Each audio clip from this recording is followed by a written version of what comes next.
Welcome to this edition of Catch Up with ChiroTouch. I'm your host, Dr. Ronnie Simms.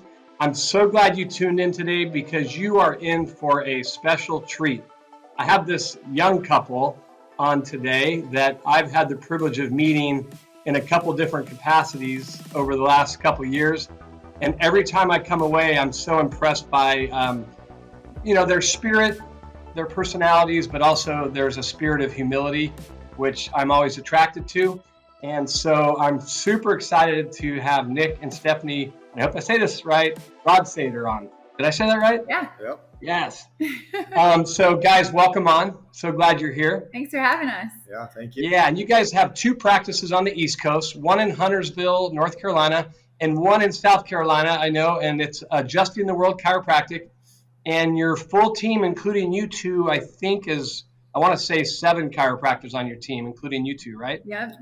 So before we dive into today's topic, which is going to be how to have a vibrant, growing, thriving husband-wife chiropractic enterprise.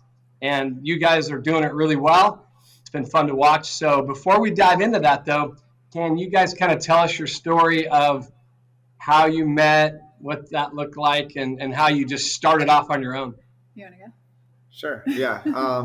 So, it's funny, in chiropractic school, they probably gave you all the, you're going to get married, have a kid, or get divorced speech. And I was in a stage where I was like, none of those are happening to me. Right. And so none of them actually happened because we didn't get married till after chiropractic school. But a year into school, I was doing my work study at the gym, and Steph came in, and she had an Illinois Fighting Illini shirt on, and I was an Illini fan. And so it was a good opportunity to talk to a beautiful girl, and, kept seeing her, and eventually we started dating. And, it was, school was tough, and it was great to have someone to connect and share that with. And, as I think we'll probably talk about, we have some very good strengths that complement each other. So we really were able to help each other get through school, and decided it was going to be forever. And so it was a good choice. Don't regret it for a second. It's kind of crazy because we weren't in the same trimester. So we were in different trimesters, but it worked out for boards that we could study for boards together. So that was cool, like a cool way for us to get to experience what it might be like to work together. And I feel like if we could take boards together, we would have got it 100%. Yeah. Yeah. Man, you don't miss those days, do you? Nope. Not at all.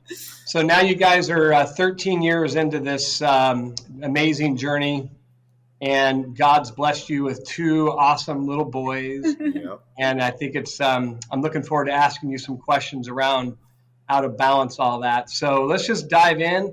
And so as you look back at this kind of venture that you're on right now, what steps do you think a husband-wife team should make before even starting their practice? Like, what are some key little steps they should take there?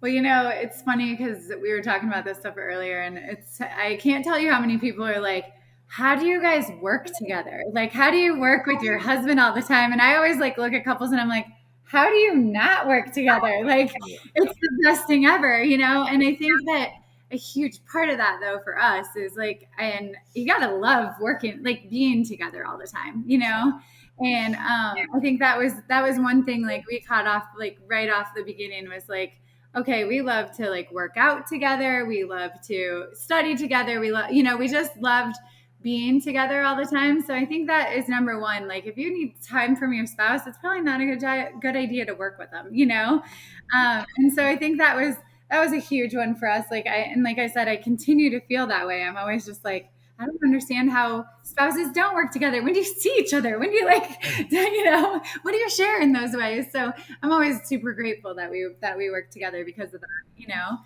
I think it's really important too to understand and do some work on understanding what your strengths are and where your weaknesses are, and see how you can really complement each other.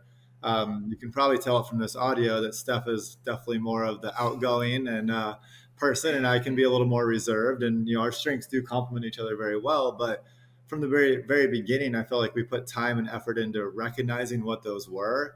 And that way we were really working to lift each other up and bring each other along and be greater than the sum, right? In school, I used to always be like, guess what I signed us up for? We're going to do this. We're going to do this. And he'd be look at me like, no. And I'm like, but it's so good for the school. We'll learn this and then we'll learn this, And he's like, you gotta give me a little bit of preparation on this, So I realized like through that too, that like an introvert gets like more time or more energy from like, being by themselves, and like they need that time. And so oftentimes when we were in school, Nick would oftentimes turn to me and be like, so what's Becky up to? What's your best friend doing today? I'm like, do you need me to go away for a little bit? Like, because he is an introvert. It doesn't mean he doesn't like spending time with me, but he needs some of that time alone. Whereas I am like, I would get him out doing things that he wouldn't normally do because that's just not something he would normally gravitate towards. So it was a good experience for him, even just in school, to be able to see like, okay, there is all this stuff going on. I don't need to do all of it like you are, but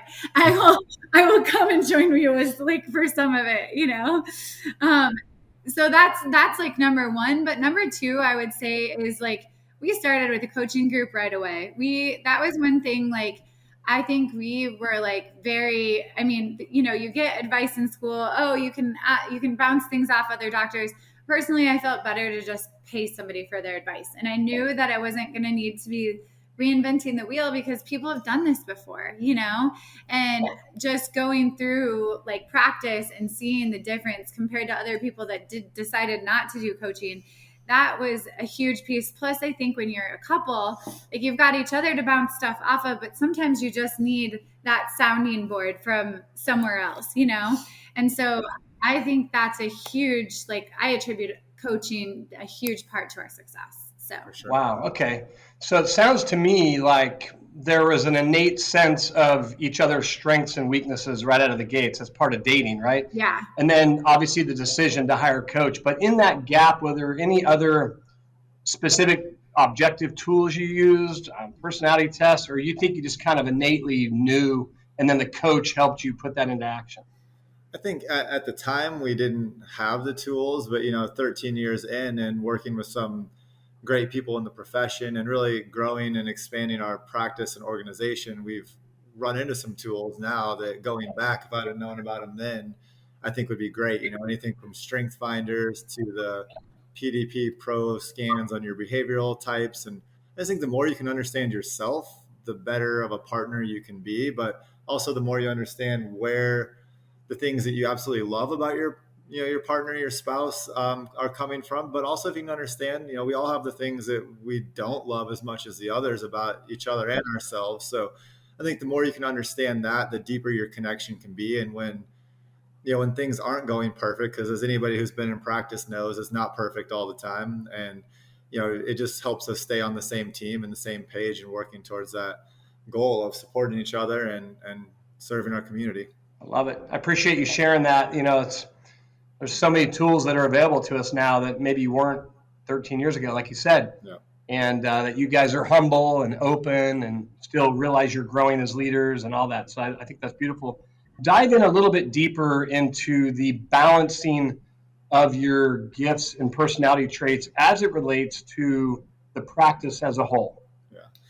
So when we first started practice, like it's funny because I think even doing our preceptorships, we had very like different experiences, and Nick had a lot more experience in the office, procedures and billing and like all of that kind of side of things. Whereas my experience was like, I got to adjust all these kids and I got to do tons of marketing for the practice that I was working for. And so, but I think that was a lot what we were looking for when we were actually looking for the preceptorship in and of itself. And so I think because of our preceptorship and the experiences that we got, we already kind of knew our lanes that we were going to be in. Plus it did speak to our strengths. Like I'm not a details person. I always say if it wasn't for Nick, I wouldn't make any money doing what I do because I would probably give it all away, But I don't know if Nick would have any new patients because I don't know if anyone would know about him, and so it's that kind of like team that we're a part of with this, and so I know because of my extroversion and loving to talk to everybody and whatever, like marketing came so easy to me. It was definitely, it's been a strength. That's always been a strength. Like when we talk about like, blind spots are out there are usually your strengths, especially in starting new practices, that marketing just comes so easy that's one of our big things right now, is like making sure we can get them plenty of new patients. So those are things that we still are learning along the way, and But I think that's like one of the big things is understanding where our lanes are, and really staying in our lanes. But also, I know we talked about this earlier, but like if there is questions about certain things, like you can't be afraid to be like, hey Nick, where's the money coming in? Or, like, hey Steph, where's the new patients at? Like what's going on here, and pushing it that way. But always remembering to come back and be like, okay, but we're working for the same thing. We're not ever competitive. It's always like we're working towards the same goal. And so keeping that mindset, I think, was always super helpful for us and still is. Yeah. No, that's so nice to hear that. And it sounds like then your leadership of your company with that many docs, I'm sure just as many CAs, that what you said, Nick, there about the personality testing and making sure that you're hiring the right person for the right job and making sure all the rights are in order. Yeah. And so as you guys look at the leadership of the practice, does one of you kind of step into, because of your personalities, kind of, you said more marketing, rainmaking, you're kind of, bringing people in and you're more the business side, or you guys kind of sharing that a little bit too? Yeah, I think as we've grown as the company, and also some of Steph's roles have evolved a little bit too, as we've had the kids and expanded the family, right? Yeah. She's had a priority shift to some degree. I mean, she's still a huge driver in the office, but it's different now. And so I think initially, I would say when it was her and I and one CA when we were getting started, it was very much like Steph was handling all the marketing and I was handling all the systems, all the billing, all that kind of stuff. And over time, it has kind of evolved and we've been able to delegate those things. And I would say now it's more of a structure where we create the vision and share that to the team and get the team on board. We tell them where they need to focus. And then, our staff really handles a lot of that stuff and it gets reported back to us. And, we troubleshoot and solve problems together and with them. But I don't think it's like Steph markets now and I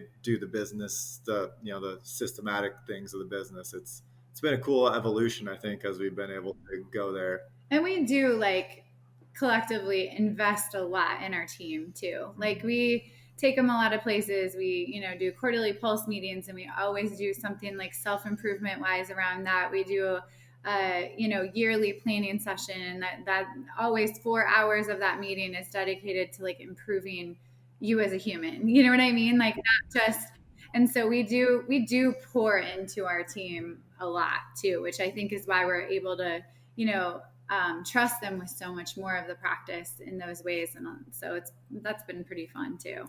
Thank you for that. So generally I kind of get what you're saying and we do a lot of the same things in my practice, but I'm just curious, do you take them away to the beach or what do you got to give me a little bit more detail if you don't mind? Yeah. So our quarterly meetings are full days. And we typically will do the very first part of our quarterly meeting, the first hour will be something self-development. So, whether that's talking about abundance and money, or we're talking about, their strengths, or, doing some type of meditation, or, we have practitioners in the area that'll come and just pour into our staff, whatever it may be, maybe emotional stability, or, just anything that can actually apply to the office, but also apply to their personal lives, because then they're really excited for those meetings, right? Because then it's not just a numbers meeting. It's, they're improving. And then we always do something at the end that's team building.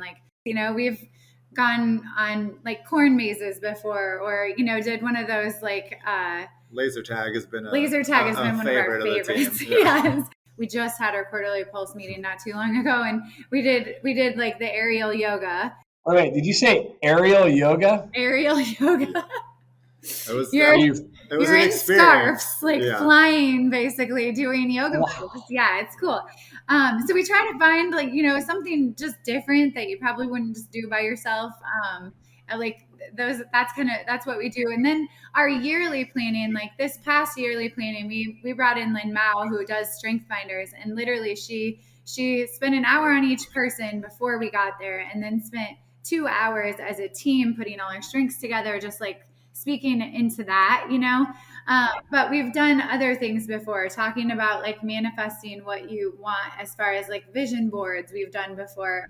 I'm trying to think of some of the other ones, but we just always try to pour into our team. And I mean, it's helpful to us too. Sure. I love all of that personal development, improvement thing, those kinds of things too. So it's fun that we surround ourselves with a team that loves all that stuff as well. The last thing we say in every pre-shift huddle is every day in every way we're getting better and better, right? And so we speak that about our care and ourselves, but also the team. We teach our kids that. Yeah. So. Yeah.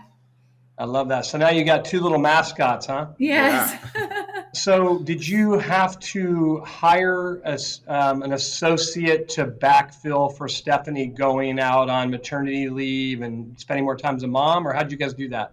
So we hired our first associate.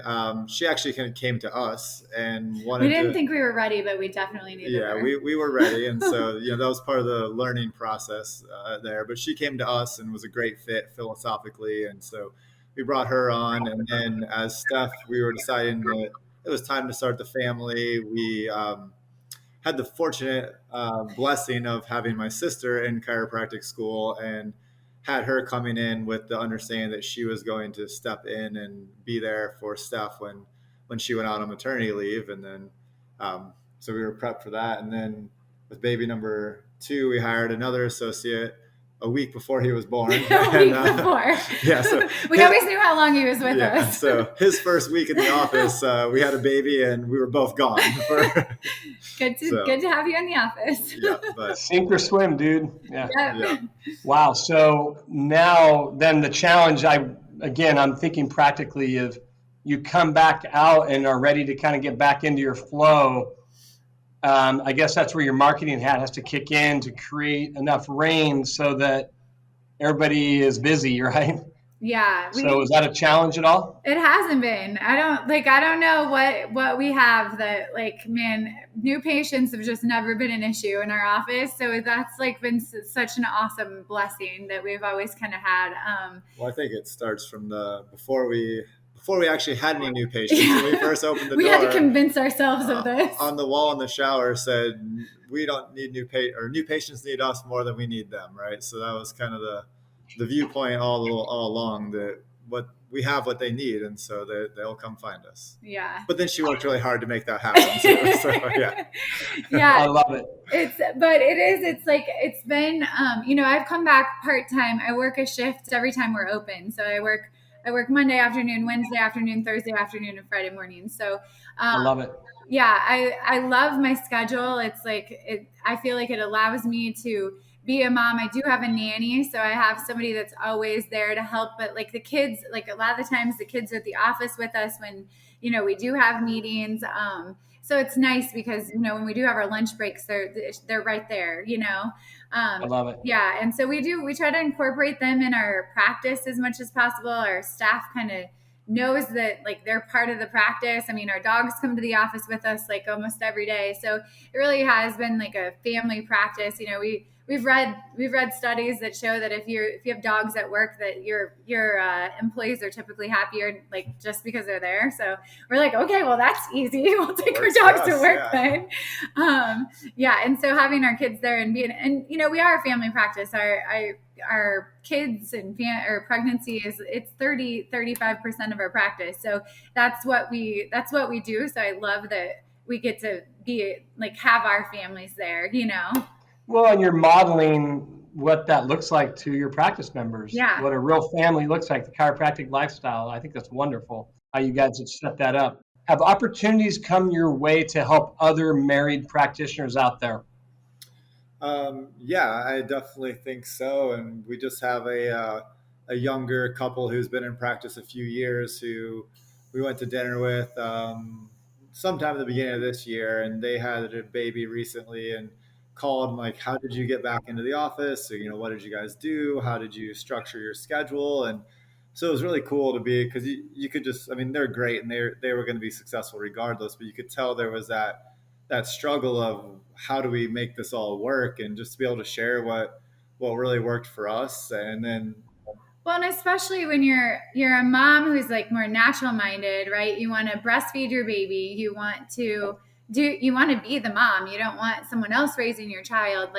There are things to navigate. And especially as a couple in practice, he's the dad, I'm the mom, but like, we're also trying to run this practice together. And so, navigating breastfeeding and like talking about like the ways to do that to make sure your milk supply doesn't dip and, just all that kind of stuff. It's fun to talk about because it is like a challenge that you have to kind of navigate yourself through and figure out the best ways that work for you. So it's been fun, but it's definitely, there's challenges along the way for sure. Yeah. And what better person to have in your life than a chiropractor who's living that out? It sounds like you have your mornings with your boys, right? I do. Yeah. Yeah. That's huge. It's amazing. Yeah.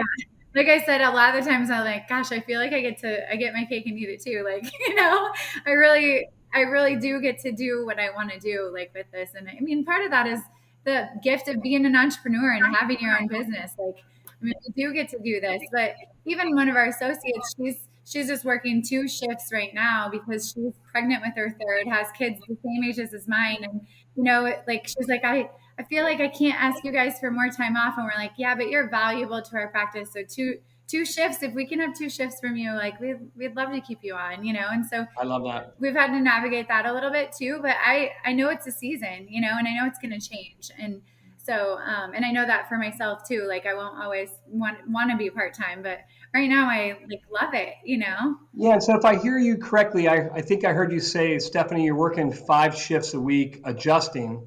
4. Okay. Call that working in the practice. What amount of time do you spend working on the practice with the marketing stuff and outside of patient care?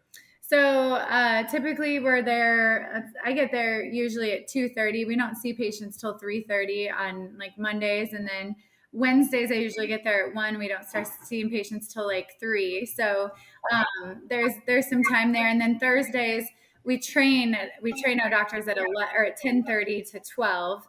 And then we have coaching calls usually like through our lunch break during that time. So that's some more time on the business. And then a lot of the times that hour after practice on Fridays, I'll tack on a little time there too to do meetings or whatever we might need to do, And then Tuesdays we don't practice, but a lot of the times like I'll be home with the boys, but Nick will go to the office and have a same page meeting with our COO, and they'll call me into certain parts of it that I need to be on. But I mean, they know I'm with my kids, so I can always manage that. So that's kind of where that extra time comes in. So probably like maybe 5 more hours, Yeah. So it sounds like you guys have created a really good rhythm that is adaptable based on what comes into your life, whether it be a pregnancy or an associate getting pregnant. But you guys have developed, sounds like, really good rhythms with your trainings, your meetings, your time with your COO, Nick. Is that something that happened overnight, or you guys credit coaching for that? What do you guys credit for that? Yeah, I would say that's absolutely been coaching. Something that we knew we needed to do, but having the systems and the structure through coaching, having it on your calendar, is it like it has to happen, I was saying, and it's still evolving. We've been doing that for the last couple of years, but it's still, we're working to be better at that all the time too. But we do have really good rhythms with the team, the office, the structure of those extra meetings and things that you have to put in the time so that it runs smooth and everybody thinks we know exactly what we're doing when they come into the office, right? So yeah, it's been an evolution, and I would say that coaching with TRP here over the last several years has really helped us push that to the next level, and we've seen our practice grow exponentially from that point as we've just got those systems dialed in and really clearly defined, and that's been a huge difference maker for us. We had a point where we were in entrepreneur organization, which is just like an entrepreneur club, and that was a goal that we had set, and I was so excited to be in it. And that was an awesome time period too. But we read that book Traction, which I think Traction's just such an incredible business book. So if you guys haven't read Traction, that's a really good go-to. And like if I could have started my practice with all of those kinds of principles, man, I can't even imagine where my practice would be now, Yeah. Because that's been a huge piece that we've implemented. Well, that's great advice, because in school we're not getting that. And when you look at Traction and you see his vision, traction, organization chart on 2 pages, you're going. And I love how he has those quarterly rocks and that massive section for issues lists. And like, there they are.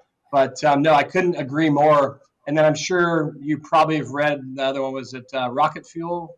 Yeah. He wrote about the integrator CEO relationship. So it sounds like you guys are in a really good rhythm right now. So if I could just ask you another question about that, speak into the important, you've already kind of done this, but speak into the importance of, because right now what I'm hearing you say, outside of your practice, you're part of a coaching group. I've also been rubbing shoulders with you guys at UAC. And I'm sure you're in a mastermind. Both of you are probably in your own mastermind with that, I'm guessing.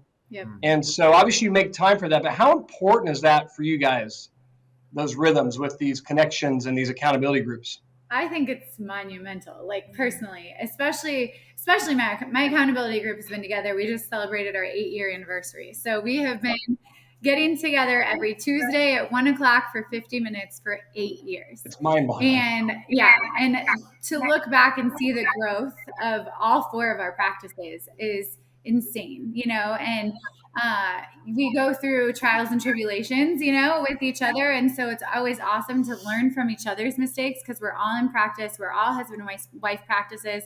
They're all the guys, but I'm the only girl in the practice, in the accountability group. But still, it's like things that we like get to learn from each other. It's just like that's an amazing piece. And we also do optimize that app, like the Philosopher's Notes. So we read the Philosopher's Notes, which is basically like the Cliff Notes version of, personal development books every week, so we have been changing like the paradigm shift that's taken place in my brain of, healthy living, which I feel like was already super high, but also our business, our success mindset, just the whole mindset piece.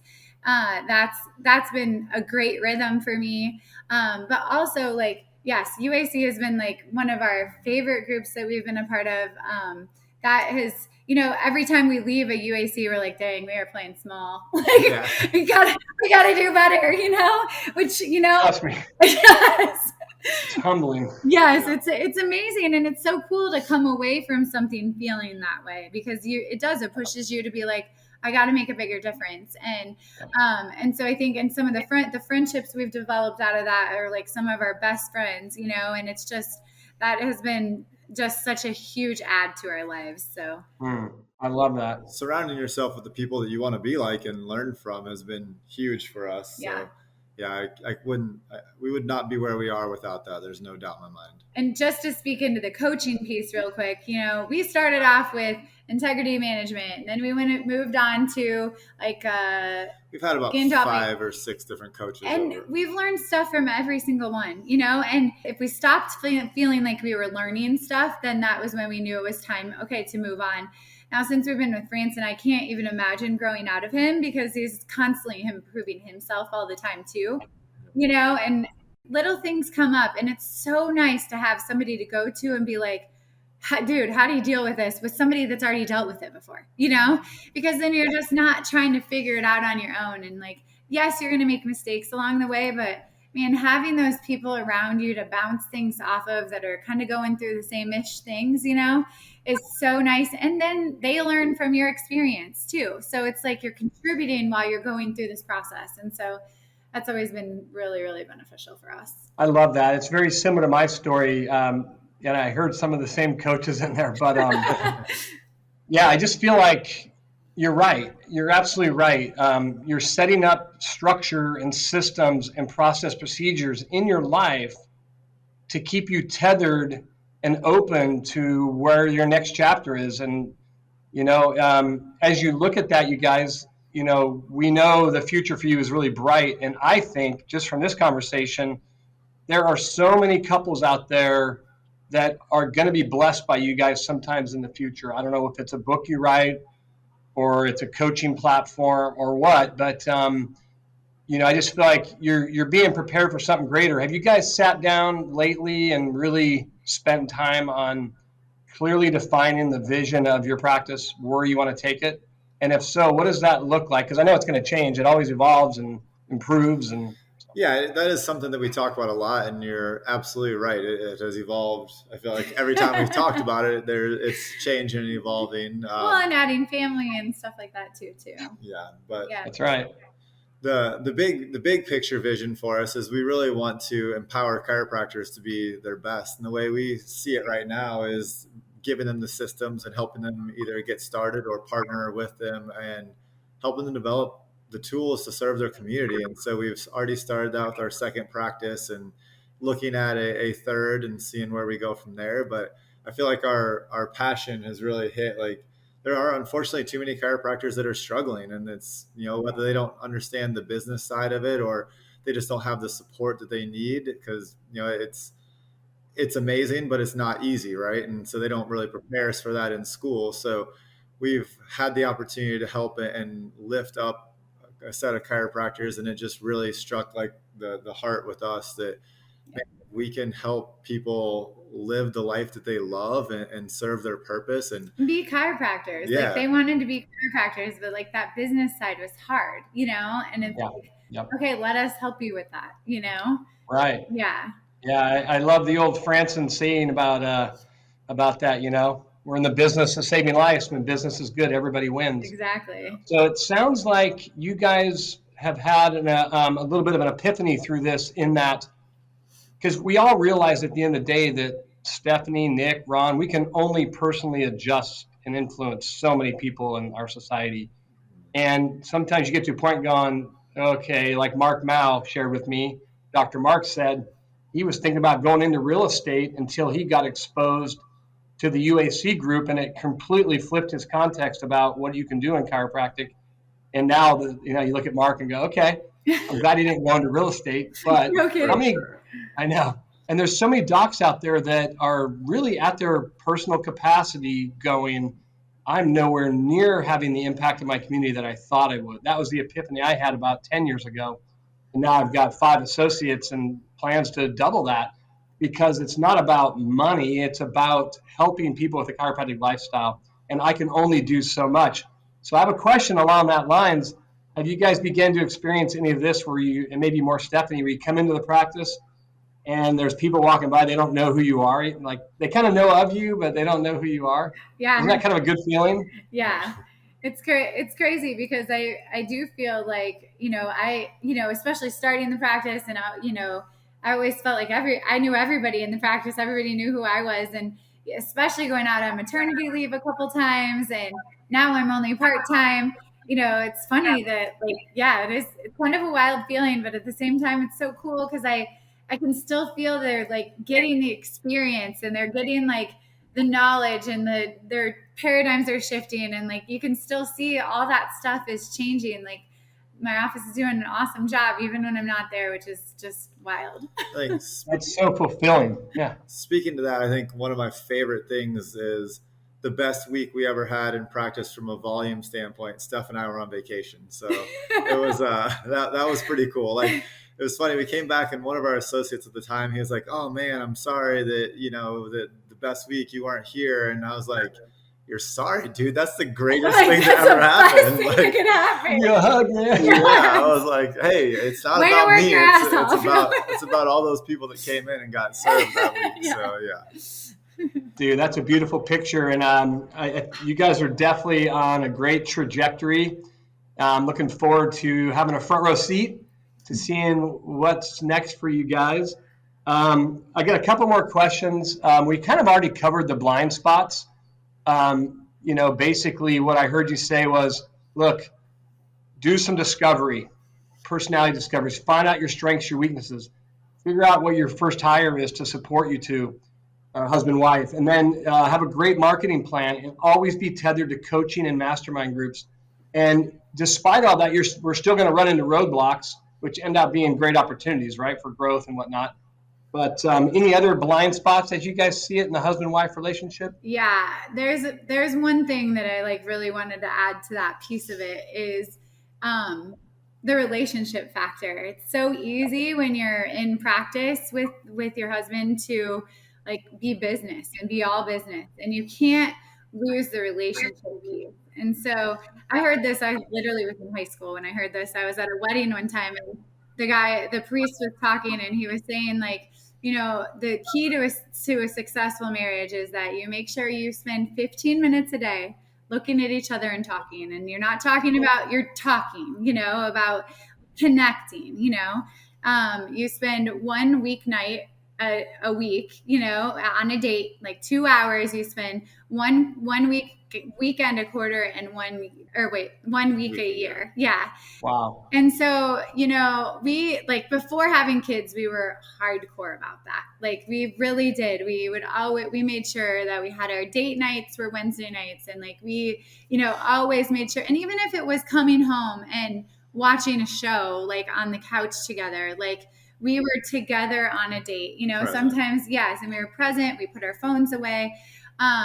It's definitely more challenging once having kids because they're always around, And so we have been really, really diligent. It's literally in my phone. An alarm goes off when it's time for he and I to have a 10 to 15 minute conversation, And if we can't do it right, then we we decide, okay, we got to put the kids to bed and then we need to come back out, And so connecting, that's really important. And our date nights, we really try to make sure that we protect those. And sometimes they are double dates, but we date each other, we aren't just and I think that part, I think I could see where that disconnect could create a division, and that could be a really big problem, but if you just keep that in the forefront of your mind, that relational piece is so important, that I feel has been just such a huge game changer for us, and has allowed our marriage to be successful as well as us be successful in practice. Yeah, that's great. I mean,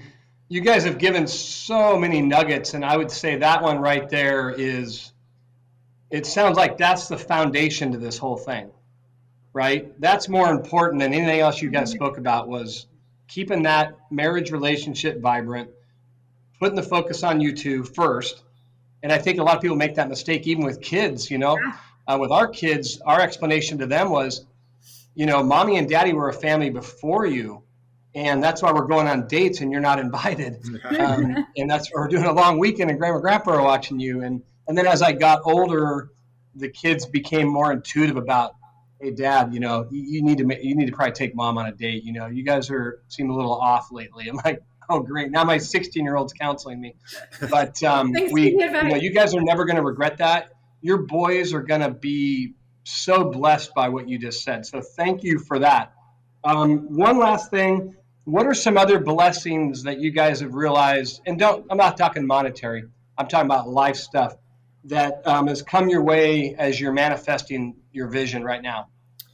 I think for me, the biggest one has just been the fact that we get to be with our family. We aren't traveling. I just had a new patient that had 95 flights last year, and he's got 2 young kids, and he's like, his why and his stressor was, he doesn't get the time with his family, and when he does, he was in pain and couldn't enjoy it with his kids, and that's why we're going to change his life through helping his body function better. But for us, just having the ability to spend the time with the family, have the kids come to the office, have the dogs come to the office, get to work with my best friend and partner, every day.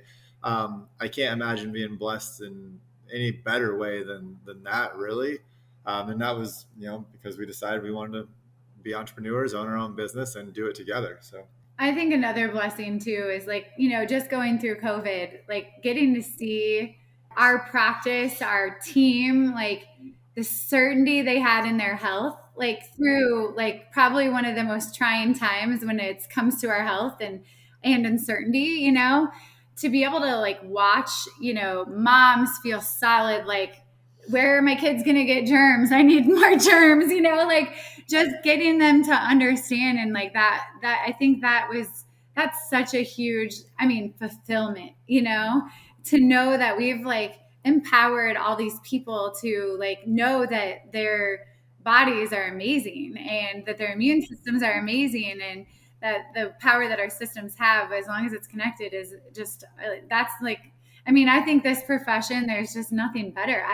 You see people in our practice all the time counting down their days to retirement. And I'm like, I can't even imagine the day that I will ever retire. I don't want to stop doing this, And so it's wild, even, just that in and of itself is such a gift, because I can't imagine dreading going to work. I remember my first maternity leave, I was like, okay, I'll take 12 weeks, at 10 weeks, I was like, I gotta come back.